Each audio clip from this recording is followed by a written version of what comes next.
Welcome to all dear students. आज की class में बात करेंगे हम अपना जो जनरल साइंस के लेकर। जनरल साइंस में आपको पता है नेवी के लिए आता है, ये एयरफोर्स के लिए भी आता है और आर्मी के लिए भी आता है। और जनरल साइंस तो लगभग सेंटर के एग्ज़ाम के लिए तो आता ही है। तो चलिए आज कुछ क्वेश्चन लेके आए हैं, तो उन क्वेश्चंस के बारे में बात कर लेते हैं। ठीक है, तो चलो ये पहला क्वेश्चन है, सिस्मोग्राफ का उपयोग क्या मापने के लिए किया जाता है। ठीक है, ऑप्शन अपने पास है रक्तचाप, भूकंप, विद्युत धारा और हृदय की गति। तो आपको बता दूं सिस्मोग्राफ का उपयोग किया जाता है भूकंप को मापने के लिए। ठीक है, रक्तचाप के लिए क्या, ये लिख लो जो बता रहा हूँ ना, रक्तचाप के लिए उपयोग आता है स्फाइगेनो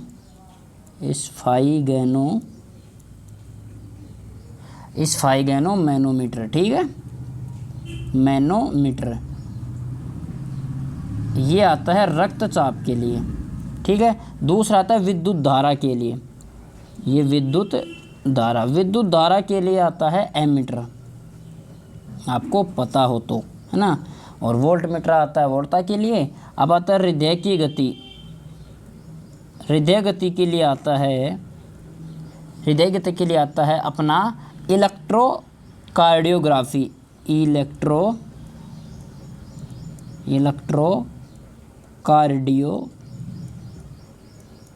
इलेक्ट्रोकार्डियोग्राफ है, जिसे बोलते हैं ईसीजी। अगर कभी हॉस्पिटल में, दुआ करता हूँ कभी ना जाना पड़े, लेकिन कभी किसी के लिए गए हो तो ईसीजी बोलते हैं डॉक्टर, ईसीजी। ई का मतलब होता है इलेक्ट्रो, सी का मतलब कार्डियो, जी का मतलब होता है ग्राफ है। और पहली बात मैं आपको बता दूँ, कार्डियोग्राफ आता है ना, और हृदय के लिए आता है। ठीक है, तो सिस्मोग्राफ का उपयोग किया जाता है भूकंप के लिए, रक्तचाप का आता है स्फाइगेनो मैनोमीटर, विद्युत धारा एमीटर के लिए, और हृदय की गति आती है इलेक्ट्रोकार्डियोग्राफ। ओके, ये पहला क्वेश्चन था अपना। सेकंड क्वेश्चन आता है विद्युत का एसआई मात्रक क्या है। इंपॉर्टेंट है कि क्वेश्चंस का आंसर ही नहीं देना है, साथ जो ऑप्शन है ना वो भी क्या है उनको भी जानना जरूरी है। ठीक है, तो विद्युत का एसआई मात्रक सभी को पता है एम्पियर होता है, धारा का। तो अब आता है जूल। जूल किसका है? जूल है कार्य का। जूल किसका है? कार्य का। कूलाम किसका है? कूलाम है विद्युत आवेश, जिसे बोले तो इंग्लिश में बोलते हैं चार्ज। एक पॉजिटिव चार्ज होता है, एक नेगेटिव चार्ज होता है।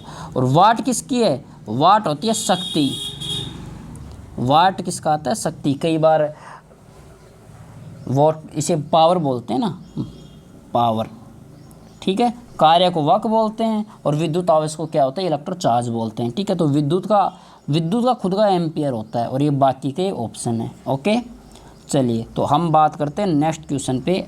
अपने पास आता है रेलगाड़ी के अचानक रुकने पर आदमी डैश झुकता है, कहाँ? ऊपर की ओर, आगे की ओर। पहली चीज़ तो ऊपर नीचे का तो कोई सवाल ही नहीं है, क्योंकि ये अपनी रेलगाड़ी है। मान, रेलगाड़ी मुझे बनानी तो नहीं आती है। ये रेलगाड़ी का डब्बा है मान लो, ठीक है, और ये डब्बे हैं रेलगाड़ी के, ये पहिए हैं। ठीक है, बस हो गई। चलो, यहाँ पर कोई व्यक्ति खड़ा है, कहाँ पर? यहाँ पर देखो आप, ये यहाँ पर कोई व्यक्ति खड़ा है, ये कोई व्यक्ति खड़ा है। अब आप बताओ, अगर ये अचानक रुकेगी तो ये व्यक्ति या तो इधर आगे जाएगा या पीछे आगे जाएगा। ऊपर नीचे का तो सवाल है ही नहीं। ठीक है ना, ये तो समझ में आ गया। तो ये तो या तो आगे जाएगा या पीछे जाएगा, इतना तो समझ में आ गया। अब आगे कब जाता है, पीछे कब जाता है, वो समझ लेते हैं। ठीक है, तो देखो रेलगाड़ी के अचानक रुकने पर क्या होता है। ये व्यक्ति है ना, ये व्यक्ति है, मान लो कोई ये व्यक्ति है, और इसके दो बार लगा देते हैं, गंजा नहीं करेंगे भाई को। ठीक है, तो ये कोई व्यक्ति है, जैसे ये कोई रेलगाड़ी पे खड़ा है, ठीक है ना, रेलगाड़ी के उस पर खड़ा हुआ है बंदा। अब बता देता हूँ, अचानक रुकती है ना, तो ये पैर तो है ना, ये जो रेलगाड़ी के टच में है ये पैर, ये तो रुक जाते हैं। पैर तो जैसे ही रेलगाड़ी रुकेगी तो पैर रुक जाते हैं, लेकिन जो ऊपर का पोर्शन है ना, ऊपर का पोर्शन बोले तो ये पोर्शन, ये अभी भी जड़त्व के कारण गति में रहता है, जड़त्व के कारण गति में रहता है। ठीक है, कारण गति में रहता है, गति में है। जड़त्व का कई बार बच्चे ये भी गलत सोच लेते हैं, जड़त्व का मतलब होता है स्थिर, नहीं होता है। जड़त्व का मतलब होता है कि अगर कोई वस्तु चल चल रही है तो वह जब तक चलती रहेगी जब तक कोई बाह्य बल कार्य ना करे। यही नियम उल्टा है कि कोई वस्तु अगर जड़त्व है, मान लो ये कोई बॉल है, ये जड़त्व ये स्थिर है, ये तब तक कार्य नहीं करेगी जब तक इस पर फोर्स ना काम करे। ठीक है, तो जड़त्व का नियम ये है कि कोई वस्तु अपनी स्थिति को बिना बदले चलती रहे। स्थिति कब बदलेगी? जब उस पर फोर्स लगी। तो यही मैं समझा रहा हूँ क्या कि जैसे रेलगाड़ी रुकी ना तो ये निचला पोर्शन है इस बाई का, सॉरी हाँ, ये जो निचला पोर्शन है ये तो ट्रेन की गति है ना उसके साथ है, तो ट्रेन रुकी तो ये निचला पोर्शन तो रुक जाएगा। लेकिन बंदे का जो ऊपर वाला पोर्शन है ना ये गति में है अभी भी। इसके कारण क्या होता है, ये आगे की ओर झुकता है। क्या होता है, जैसे गाड़ी रुकी आगे, कई बार देखते हैं ना ब्रेक लगाता है तो हम आगे की ओर झुकते हैं। ये तो अचानक रुकने पर हम आगे की ओर गति करते हैं, ये आपको याद होना चाहिए अचानक रुकने पर। अब बात है अचानक चलने पर, है ना, अचानक चलने पर। तो अचानक चलने पर क्या होगा, इसका विपरीत होगा। अचानक चलता है तो व्यक्ति पीछे की ओर होता है। क्यों होता है? क्योंकि ये कोई व्यक्ति है, मान लो ये व्यक्ति है, एक मिनट, ज़्यादा व्यक्ति ज़्यादा बड़ा हो गया है ना, तो ये कोई व्यक्ति है और ये गाड़ी है। अचानक चलती है ना, अचानक चलती है तो पैर तो फिर चलने लग जाते हैं और ऊपर वाला स्थिर रहता है अभी भी, इसलिए क्या ये पीछे की ओर गति करता है। ठीक है, तो अचानक चलने पर और अचानक रुकती है ना तो आगे की ओर, अचानक चलने पर पीछे की ओर। ये क्वेश्चन समझ में आ गया? ठीक है, तो चलिए अगला क्वेश्चन। अब आता है मोटर की हेडलाइटों में कौन सा दर्पण का यूज किया जाता है। आपको याद होना चाहिए मोटर की हेडलाइटों में अवतल दर्पण का यूज किया जाता है, और इसी के साथ एक और लिख लो, साइड मिरर के रूप में।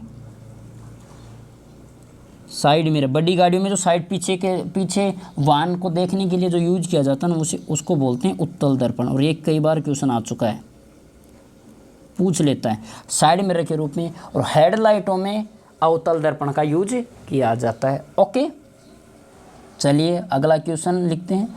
मानव शरीर की सबसे बड़ी ग्रंथि कौन सी है? लीवर है, सभी को पता है ना। मानव शरीर की सबसे बड़ी ग्रंथि क्या है? लीवर है। और अगर सबसे छोटी की बात करें, मानव शरीर की सबसे छोटी ग्रंथि क्या होती है? तो सबसे छोटी ग्रंथि लिखो आप, सबसे छोटी ग्रंथि, सबसे छोटी और सबसे छोटी ग्रंथि है पीनियल ग्रंथि। ठीक है, पीनियल ग्रंथि। ओके, तो सबसे बड़ी आ गई लीवर और सबसे छोटी आ गई पीनियल ग्रंथि। ओके, अब बात करते हैं रेबीज किसके कारण होता है? भाई साहब कुत्ते के काटने से होता है, ये तो रट ही लो आप। रेबीज किसके कारण होता है? कुत्ते के काटने से होता है।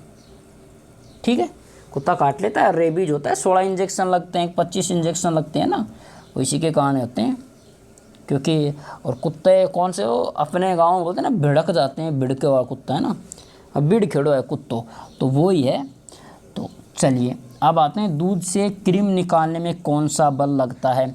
फालतू की कुछ बात नहीं, वैसे मैं आपको बता देता हूँ। सुबह सुबह हम अपनी मम्मी या जो दीदी है ना, दादी दीदी या मम्मी को जो भी छाछ करती है, अपने छाछ करती है ना, तो वो छाछ बिलोती है और वहाँ से क्या निकलता है? घी निकलता है। तो वो जो मशीन आती है ना, अब तो इलेक्ट्रॉनिक आ गई, नहीं पहले वो आती थी वो रस्से वाली, और इन रस्सों को खींचा जाता था, ऐसे घुमाया जाता था जिससे घी निकलता था। ठीक है, तो ये जो गति लगती है ना, ये अपकेंद्रीय गति लगती है। कौन सी लगती है? अपकेंद्रीय। अपकेंद्रीय का मतलब होता है दूर दूर, अभिकेंद्रीय का मतलब होता है ये कोई केंद्र है तो इसी की तरफ बल लग रहा है, ये होता है अभिकेंद्रीय, मतलब एक बिंदु की ओर सारा बल लग रहा है। अपकेंद्रीय का मतलब होता है फैलाव, ये कोई बिंदु है, ये फैलाव दे इधर उधर साइड में हो गया है ना। तो जो सबसे पहले घी निकालते हैं ना, वो ये दूध से क्रीम निकालने के लिए अपकेंद्रीय बल लगता है। ठीक है, अपकेंद्रीय बल। ओके, नया क्वेश्चन, लेंस की क्षमता का SI मात्रक किसे मापा जाता है? लेंस की क्षमता होती है डायोप्टर, D से। आपको पढ़ा हो तो D बराबर होता है 1/P। ओके, अब चलते हैं नेक्स्ट पे। ऊष्मा का सबसे अच्छा चालक क्या है? मेटल, सबसे अच्छी धातु कौन सी है? उष्मा की। तो उष्मा की बता देता हूँ मैं आपको, तांबा है। उष्मा का क्या है? तांबा। और विद्युत का क्या है? विद्युत का सबसे अच्छा चालक, सबसे अच्छा चालक क्या है? चांदी है। उष्मा का तांबा है और विद्युत का सबसे अच्छा चालक क्या है? चांदी है। ये क्वेश्चन याद करने ना, अच्छे क्वेश्चन हैं। ओके, और नेक्स्ट पे बात करते हैं। हाँ, अब ये कुछ अपने पुरस्कार की बात कर लेते हैं। ज्ञानपीठ पुरस्कार पाने वाली पहली महिला कौन थी? तो देखिए, इसमें एक ऑप्शन है अन्नपूर्णा, उसका नाम है सही आशापूर्णा देवी। ठीक है, नाम क्या है? आशापूर्णा देवी। इनको ज्ञानपीठ पुरस्कार मिला था सबसे पहले। और पुरुष में कौन है? पुरुष में है जी शंकर कुरूप। ठीक है, जी शंकर कुरूप। ठीक है, ये यार ये थोड़ा सा सही लिख देता हूँ आप वाली लैंग्वेज में को। ठीक है जी सर। और महिला कौन थी? आशापूर्णा देवी या अन्नपूर्णा। इसमें अन्नपूर्णा देवी है, वरना सही नाम क्या है? आशापूर्णा देवी। ओके, अब बात करते हैं अंडमान व निकोबार द्वीप समूह की राजधानी क्या है? याद होना चाहिए, पोर्ट ब्लेयर है। ठीक है, तो अंडमान व निकोबार द्वीप समूह की राजधानी क्या हो गई? पोर्ट ब्लेयर हो गई। नेक्स्ट क्वेश्चन करते हैं बात। नेक्स्ट क्वेश्चन कंप्लीट हो गए। तो ये अपने क्वेश्चन थे, 8-10 क्वेश्चन थे, तो इनको याद करना अच्छे से और याद होना चाहिए ये, क्योंकि नेवी में आते हैं अच्छे अच्छे क्वेश्चन हैं। चलिए, तो मिलते हैं अब अपने नेक्स्ट लेक्चर में। तब तक के लिए आप, अगर वीडियो अच्छा लगे तो लाइक, शेयर और सब्सक्राइब करना। शेयर ज़्यादा से ज़्यादा करना, और आगे आने वाले जब क्लास में बढ़ाऊंगा, आपको अच्छी लगी ना, जैसे रेस्पॉन्स अच्छा आएगा तो क्लास को बढ़ाऊंगा। लगभग 50-60 डेली के क्वेश्चंस करेंगे हम। ओके, जीके भी, जीएस के भी, ज़्यादातर मैं मैथ पढ़ाता हूँ आपको, बता दूं मैं। ये तो जीएस का आज मेरे को चलो ले ही लेते हैं थोड़े बहुत क्वेश्चंस। तो चलिए चलते हैं, तब तक के लिए जय हिंद, थैंक यू।